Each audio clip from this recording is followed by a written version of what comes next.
जीर्ण वयण जे करंती भावेण अमला असंकलिठा ते हुंती परित संसारी। बोलिए भगवान महावीर पावन चरित गुरुदेव जी।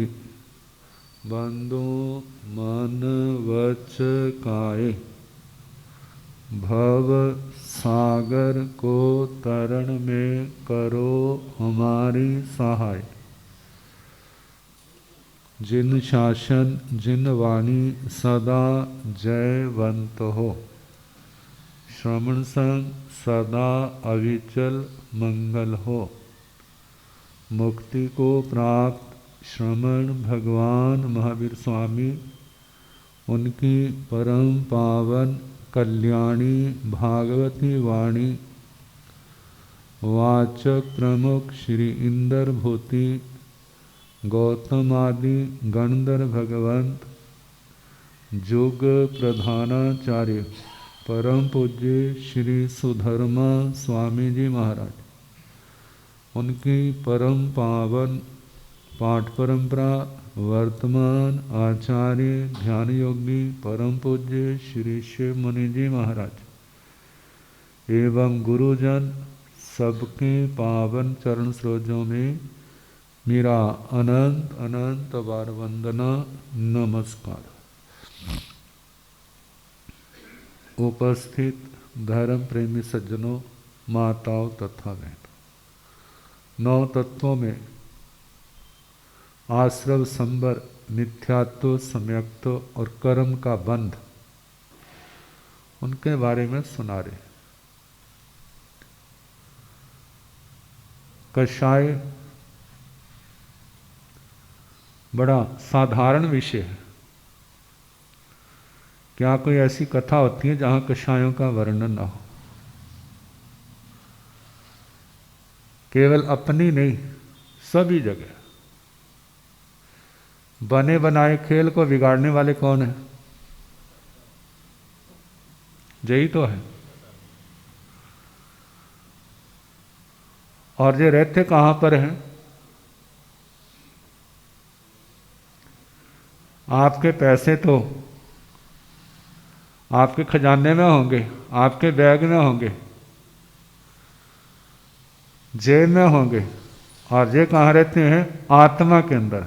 शरीर के अंदर भी नहीं, आत्मा के अंदर है। शरीर के अंदर होना तो जब आत्मा शरीर को छोड़ने में तो यहीं रह जाए,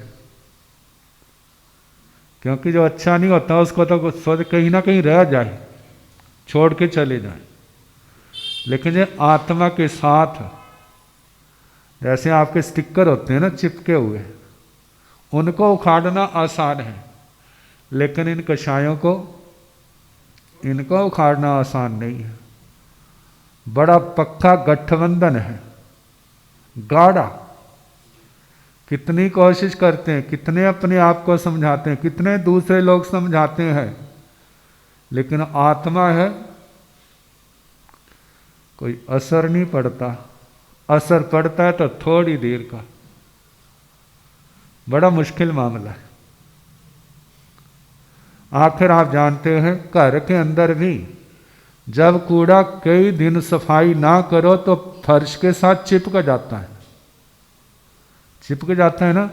अब तो झाड़ू से तो बात नहीं बनेगी, 1-2 बार पोछे से भी बात नहीं बनेगी। फिर तो झाड़ू मोटा ही फेरना पड़ेगा पहले तो, और बार बार सफाई करनी पड़ेगी। और जो मैल अनादिकाल से कितने जन्मों की, जन्म जन्म की इकट्ठी हो रही है, परत के ऊपर परत, परत के ऊपर परत, तो वो क्या होगी? जय परतें अनंतानवंदी का रूप बन जाती। घटती है तो अप्रत्याख्यानी का रूप, और कम होती है तो प्रत्याख्यानावरण, और कम होती है तो संज्वलन। जब बिल्कुल साफ हो जाता है तो आत्मा बीतराग बन जाता है। बीतराग कहना बड़ा आसान है, बीतराग मिलने ही बड़े मुश्किल है। चौथे आरे में तो मिल जाते थे, 5वें आरे के शुरू में महाविद्य क्षेत्र में मिल जाएंगे, लेकिन वर्तमान में जहां पर वीतराग का घर बहुत दूर है, लेकिन उसकी प्राप्ति के लिए कुछ साधना तो की जा सकती है, और वह साधना कोई और नहीं है जैसे सामायिक संबर की है। और सामायिक संबर के अंदर हमारी घर की बातें नहीं होनी चाहिए, सामायिक संबर के अंदर दुनिया की बातें नहीं होनी चाहिए। ये सामायिक आदि क्या है, एक प्रकार के विश्राम स्थान है, कुछ नहीं करना। जैसे विश्राम करते हैं तो उस समय क्या होता है, कुछ नहीं करना। तभी होता है ना जब हार्ट के पेशेंट सीरियस हो जाते हैं ना, कहते हैं अब आपने हाथ पैर तो क्या चलाने, दिमाग में नहीं चलाना, क्योंकि उसका प्रभाव किसके ऊपर होगा। हमारे दिल्ली में एक संत थे, उनको हार्ट की तकलीफ होगी। कहते हैं इनको क्यों होगी, अगर काम तो कोई करते नहीं है। कहते कवि हैं, इनका दिमाग चलता रहता है। कहते बंद कर दो। क्या करो, हाँ जो रचना बनाना बंद कर दो, शांत हो जाओ, बहुत कर लिया। यदि जीना है तो, और यदि नहीं है तो जीवन से मोह उठ गया है, फिर तुम्हारी इच्छा है। तो जानते हैं जीवन से मोह उठाना कोई आसान बात नहीं है। व्यक्ति सोचता है जीवित रहूंगा तो मैं कुछ अच्छा काम करूंगा। अच्छा काम क्या, दुनियादारी। दुनिया वाला व्यक्ति है तो वो अपने अलग से सोचेगा, और आध्यात्मिक व्यक्ति अलग से सोचेगा शारीरिक काम नहीं करने, आत्मा का काम तो कर सकते हैं। आत्मा का काम क्या है, निर्विचार, अपने ख्यालात अच्छे रखने, अपने विचारों में, आत्मा की क्रियाकलापों में इनको 18 पापों से मुक्त रखना। कहा ये सबसे बड़ा काम है, और जो अपने लक्ष्य पर पहुंचाने में सहायक है। औरों के तो कहा जाता है भाई नाम जपो, जप जे करो तुम्हारा सारा हो जाएगा। लेकिन जिन शासन में कहा नाम का खंडन नहीं करते हम।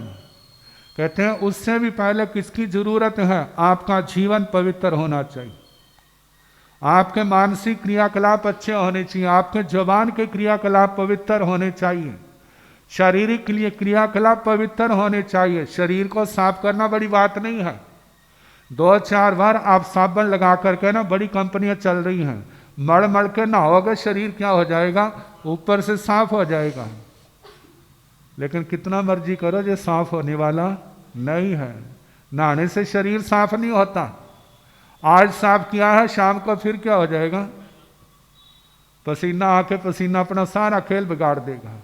और 10-15 दिन स्नान नहीं किया तो बस फिर शरीर की क्या दशा होगी, इससे स्मेल आने लग जाएगी। कहा जो शरीर साफ होना ही नहीं है। लेकिन यदि आपने साफ करना है तो अपनी आत्मा को करो। आत्मा साफ कैसे होगी, मन के अंदर किसी का कोई पाप का चिंतन ना हो, वाणी के द्वारा झूठ, कड़वा, तिखा, रूखा ऐसे वचन नहीं बोलना, जो वाणी की पवित्रता है। और शरीर की पवित्रता जे सफाई नहीं, सफाई तो हमारी आवश्यकता है। सफाई आवश्यकता है कि हम निरोग रहेंगे, सफाई रहेगी, आसपास का वातावरण ठीक रहेगा, ये आवश्यकता है।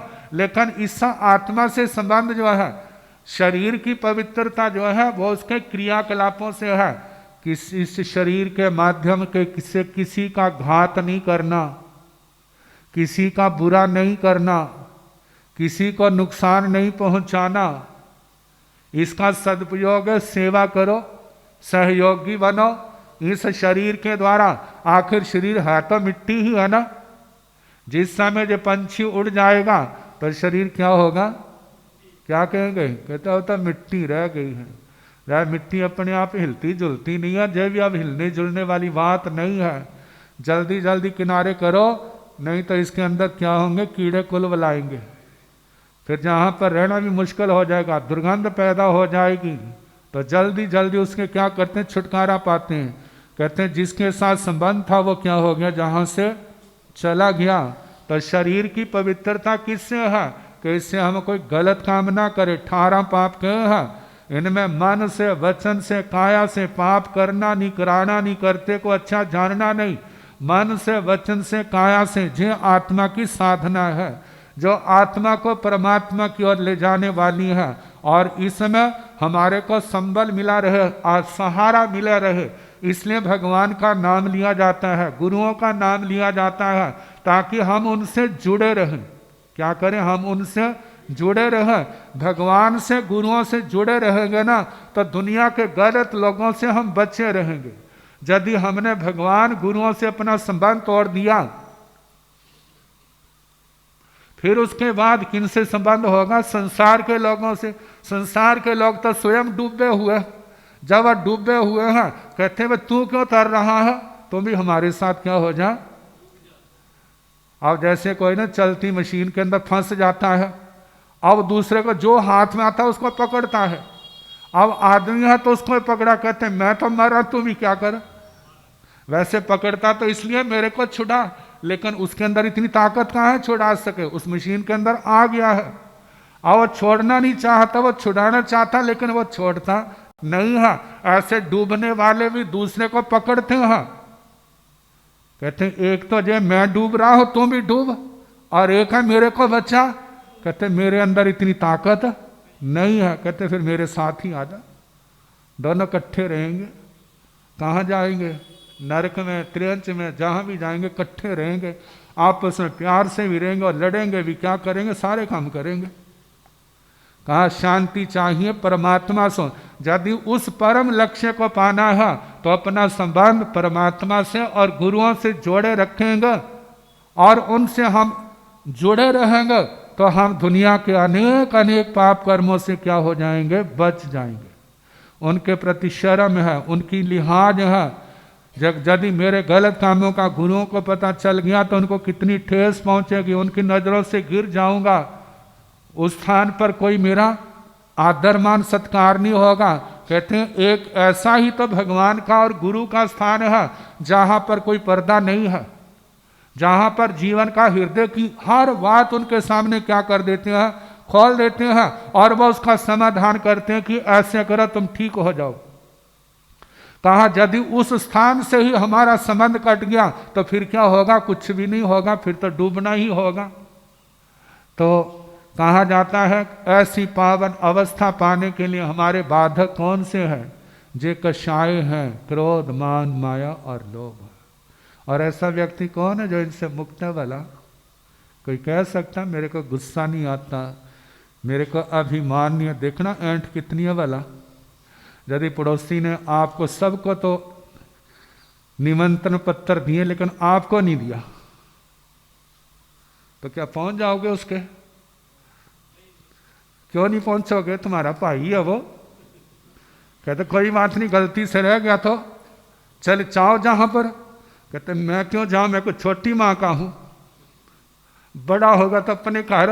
ये सारी क्या चीज है? जो ऐंठ आई है किस कारण से आई है?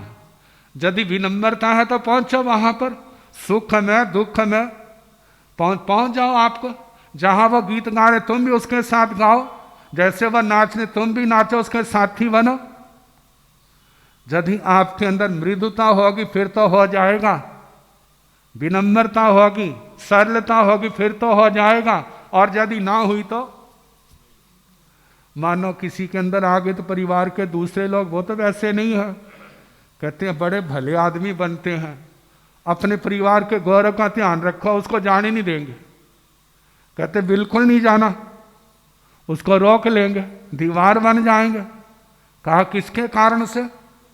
इस अभिमान के कारण से। ऐसे माया और लोभ दुनिया में आत्मा का तो स्वभाव है आनंद में रहना। जैसे पानी का स्वभाव है शांत रहना, वो अशांत कब होता है? पानी अशांत कब होता है? जब उसके अंदर कोई निकलता है, कोई गिरता है, तब उसके अंदर लहर उठती है, अन्यथा वो सारी बात बिल्कुल शांत हो जाएगा। ऐसे आत्मा का भी स्वभाव है आनंद में शांति से रहना, लेकिन अंदर जैसे पानी के अंदर कोई मेंढक है, कोई सांप है, कोई कछुए हैं, वो कोई मगरमच्छ है, मछलियां है, वो शांति से बैठने नहीं देते। ऐसे ही इस आत्मा रूपी सरोवर में कितने मच्छ, कच्छ, कछुए, सांप वगैरह बैठे हैं वाला, कितने बैठे हैं वाला, देखना वाला।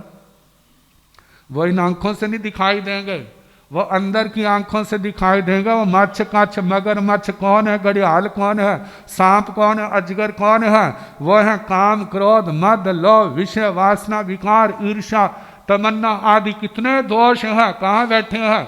इसी आत्मा के अंदर तो बैठे हुए हैं। जब आत्मा के अंदर बैठे हैं तो आपको शांति से कहाँ बैठने देंगे? कहाँ शांति चाहिए?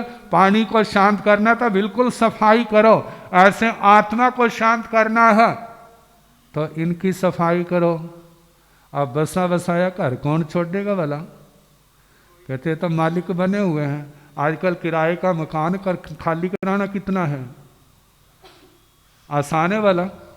बड़ा मुश्किल है। वो सोचता बस हम तो मालिक बन गए। ऐसे वो तो फिर भी किराया देता है, लेकिन जो आपको क्या किराया देते हैं? जे कषाय जे आठों कर्म आपके अंदर बैठे हैं, आपको कितना किराया देते हैं? कोई किराया नहीं देते, मालिक बने बैठे हैं। और हम भी क्या है, उसके आगे लाचार हैं। जैसे वो कहते हैं उन्हीं का कहना मानते हैं। कहते फिर आप मालिक नहीं हैं। भगवान कहते हैं आप मालिक हो और मालिक बनो। एक प्रसंग आता है अपनी जैन कथाओं में, वासुदेव श्री कृष्ण जी महाराज, भगवान अरिष्टनेमि जी उनके ताया के बेटे थे।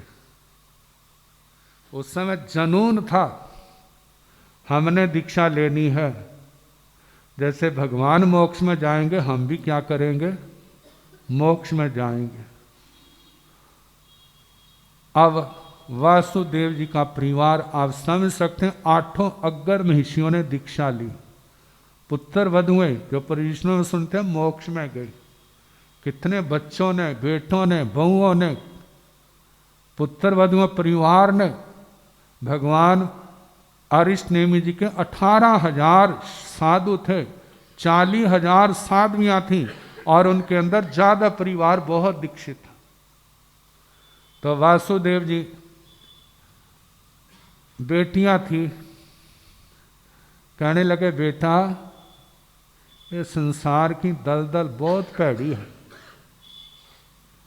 ये ऊपर से तो बड़े मिठे लगते हैं लेकिन अंदर से बड़े कड़वे और खारे।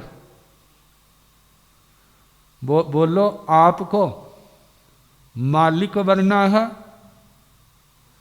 या दास बनना है? कहने लगे हम तो मालिक बनना चाहते हैं, दास नहीं बनना चाहते। कहते हैं मालिक बनना है तो इन इंद्रियों के ऊपर बस करो, संयम, मन के ऊपर कंट्रोल। उसका रास्ता भगवान अरिष्टनेमि जी का है, वो मालिक बनाते हैं। और मेरे पास रहोगे तो तुम्हें दास बनना पड़ेगा। लड़कियां तो कहीं शादी कर देंगे और शादी कर दी है तो वहां पर तो तुम्हारी नहीं चलेगी, किसी की चलेगी भला? फिर तो घर वाले की चलेगी। फिर वहां दासी बनना पड़ेगा। तो एक रानी बड़ी चुस्त थी, आप कहते मेरी बेटी को भी दीक्षा दिलाना चाहते हैं, मैं तो नहीं देने दूंगी। लड़की को कह दिया जिसने पापा पूछे ना कि मालिक बनना दासी बनना है, तैने क्या कहना? मैं दासी बनना। कहते अच्छा, क्योंकि माँ बेटी का गठबंधन अच्छा था, बड़ा प्यार था। और जिस समय जो तो कहते मालिक बनना, कहते फिर दीक्षा लो। जो कहते दासी बनना है, जब उस बेटी ने कहा मैं तो दासी बनूंगी। कहते अच्छा, कह सोच लो, विचार लो। कहते ना ना मैं तो दासी बनूंगी। और उसकी कहते शादी करनी किससे करें? तो एक उनका बड़ा अंध भगत था वासुदेव जी का, उसके साथ शादी कर दी। जब शादी कर दी कहते मेरे स्वामी की लड़की है तो मेरी भी क्या है, स्वामी है। जो कहेगी ना मैंने सिर पर बैठना है तो सिर पर बिठाने के लिए तैयार हूं। और सुबह शाम हर समय उसके आगे ना हाथ जोड़े खड़ा रहता है, मालिक हुक्म हुक्म हुक्म। और वो भी कहते देखा कितनी मौज है, घर वाला कैसे मेरे चरणों का भमरा बना हुआ है। अब करते करते एक दिन वो ससुराल आया। कौन? जवाई। वासुदेव ने कहा मेरी बेटी तेरी सेवा करती या नहीं करती, क्योंकि दासी बनी हुई है। कहते मारा सेवा जे तो मेरा सौभाग्य है उसकी सेवा करने का मौका मिला हुआ है आपकी बेटी का। उन्हें आंखें चढ़ाई। कहते तू आदमी है डंगर है जानवर है? कहते क्या मतलब? कहते तू उसका मालिक है। किसका भला? मेरी लड़की का मालिक है, वो तेरी दासी है। आज के बाद तेने उसका कोई काम किया ना तो याद रखना तेरे को छोड़ दूंगा नहीं। आज के बाद तेने उसको हुक्म देना क्या करना, मेरे कपड़े तो, मेरे को रोटी बना, घर की सफाई कर, सारे काम उससे कराना। क्योंकि उसने क्या कहा था? दासी बनना है, दासियों वाला काम ले। और उसकी भी जान आ गई। कहते मैं इतना बड़ा हूं, मैं उसका मालिक हूं। और जिस समय घर पहुंचा तो घर वाली तो वो पुराने सपने देख रही थी। जब घर आया घर वाली को कहने लगा मैं थक गया हूं, पानी गर्म कर और मेरे पैर धो और मेरा बिस्तरा लगा, खाना बना, मेरे को खिला, भूख लगी है, पहले पानी पिला। जब इतने ऑर्डर एक ही बार सुन लिया उसने, तो पहले एक भी नहीं सुना था। आज कितने ऑर्डर मिल गए। वो अक्खा चढ़ा के देखने लगी। जैसे अक्खा चढ़ा जोर से थप्पड़ मारा उसके मुंह पर। मैंने सुना नहीं? कहते मैं अपने पापा को बता दूंगी। 2-4 और लगा दी। कहते काम कर। अब बेचारी को करना पड़ा। पहले तो कभी पत्ता भी नहीं उठाया था, अब सारा काम। अब रोती रोती शाम को घर पहुंच गई। कहते पापा मैंने वहां नहीं रहना। कहते क्यों? कहते मेरे को मारते हैं। कहते तेने ही तो कहा था मैं दासी बनूंगी, तेने कहना नहीं मानना होगा उसका। तो दासियों को तो कहना मानना पड़ता है। क्या आपने कहना नहीं माना था?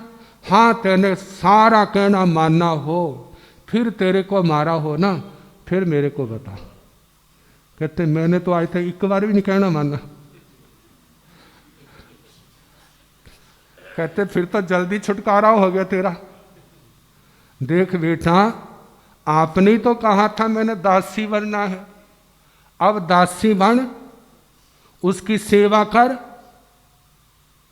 हर समय दासियों की तरह हाथ जोड़े रह। तो दासी तो तभी कहा जाएगा ना। बोल बुलाऊं तेरे को ले जाएगा। कहते ना ना मैं मर जाऊंगी लेकिन उस मनहूस के घर नहीं जाऊंगी। कहते फिर मालिक बनना? कहते हाँ मालिक बनने का घर तो भगवान अरिष्टनेमी जी का है, मेरे घर तो रहोगे तो दास बनना पड़ेगा। कहते मैं भी क्या बनूंगी? कहते जा भगवान के चरणों में पहुंच जा। और वो आया, मेरी घरवाली चली गई। कहते और दे देंगे तेरे को, चिंता ना कर, परिवार बहुत बड़ा है। तो कहने का मतलब जे कषाय क्या कर रहे हैं, क्रोध मान माया लोभ, कैसे इस आत्मा को रौंद रहे हैं और आत्मा मोह की नींद में पड़ा हुआ सब कुछ सह रहा है। मानो किस समय घरवाली मारती भी है ना, अब स्वयं रोएगा तो गली वाले उसका मजाक करेंगे और नाटक ऐसा करेगा कि जैसे मैं घरवाली को मार रहा हूं। जे किसके वास्ते वाला? केवल अपनी शान बचाने के लिए। अब संसार के अंदर यही कुछ तो है। अब आत्मा के स्वरूप को समझे। अब इन कषायों को नष्ट करना है। स्वरूप हमने बहुत सुन लिया, जो अनंतानबंदी अप्रत्याख्यानी प्रत्याख्यानावरण संज्वलन के अब शांति रख ली। आचार्य भगवान ध्यान कराते हैं ना, तो उस समय क्या कहते हैं, मैं केवल आत्मा हूं। क्या हूं? आत्मा हूं। मेरा संसार के अंदर कौन है वाला? घर तो नहीं जाओगे? घर तो नहीं जाओगे? कहते हो तो सबसे पहले जाऊंगा। नहीं जाओगे तो घसीट करके ले जाएंगे, क्योंकि घर वालों से पिंडा छुटाना आसान नहीं है। एक भाई को विराग लग गया, गुरुजी महाराज के पास आया, महाराज मैंने साधु बनना है।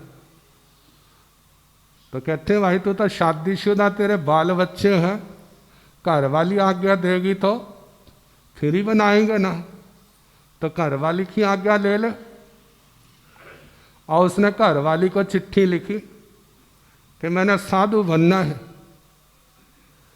तो मेरे को आज्ञा दे दे।